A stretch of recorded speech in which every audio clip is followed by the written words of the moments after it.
Welcome to Choose Better Living, where we come together to talk about books and subjects that leave a deep and lasting echo in each of our memories. The Catcher in the Rye is one of those titles that anyone who loves books has almost certainly heard at least once. Even if you have never read it, the name itself tends to linger somewhere in your memory. The novel follows a series of events that invite readers to deeply empathize with a 17-year-old boy who has just been expelled from school and is wandering aimlessly for several days before finally going home to face his family. Despite its slim size, the book opens up a surprisingly intense battlefield of language and emotion. This is a story that asks you not just to read, but to feel. As the story unfolds, it becomes clear that everything takes place over only a few days after the narrator, Holden Caulfield, is expelled from the prestigious Pensy Preparatory School. There are no lofty philosophies spelled out for the reader, no dramatic twists, and no climactic moments in the traditional sense. Instead, the pages are filled with profanity, bitterness, and sharp criticism of the world, along with scenes of Holden roaming through American cities, carried along by impulsive thoughts that are sometimes immature, reckless, and even absurd.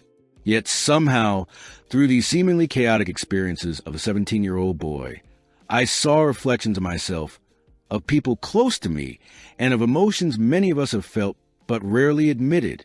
At 17, Holden is caught in the turbulence of youth, filled with impulsive thinking, childish rebellion, and a gaze on life that is still largely innocent. He believes he is living honestly and decently, guided by moral values and a strong sense of what it means to be human.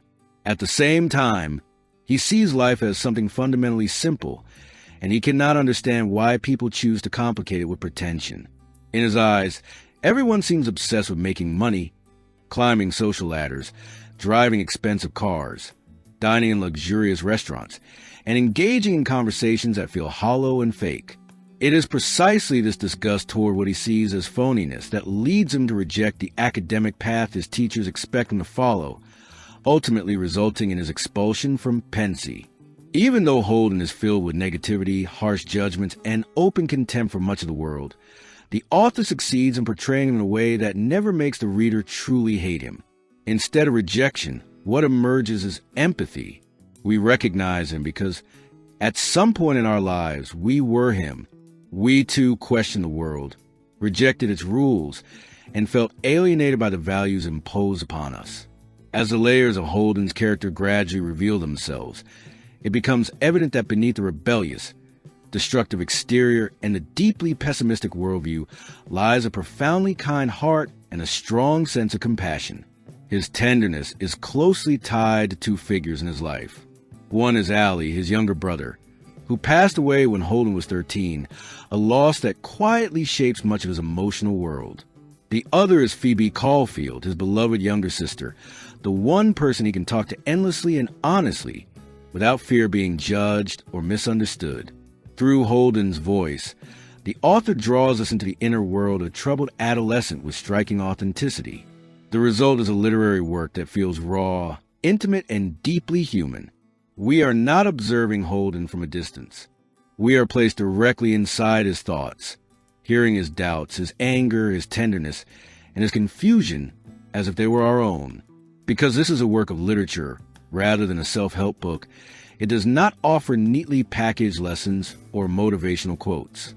What it offers instead is understanding and empathy for adolescence and for the fragile emotional landscape of growing up. Still, with its open ending and its consistently negative tone toward life and society, I do not believe this book is suitable for young readers or for those who are currently struggling with thoughts similar to Holden's.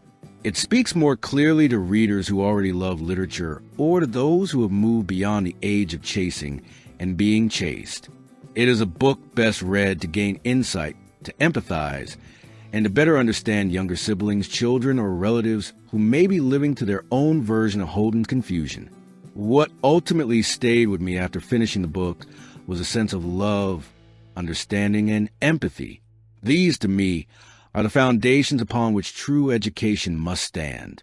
And beyond this novel, I would also encourage exploring books about life, books with educational value, and books that nurture motivation, because they can help guide us toward growth and maturity as we continue to move forward.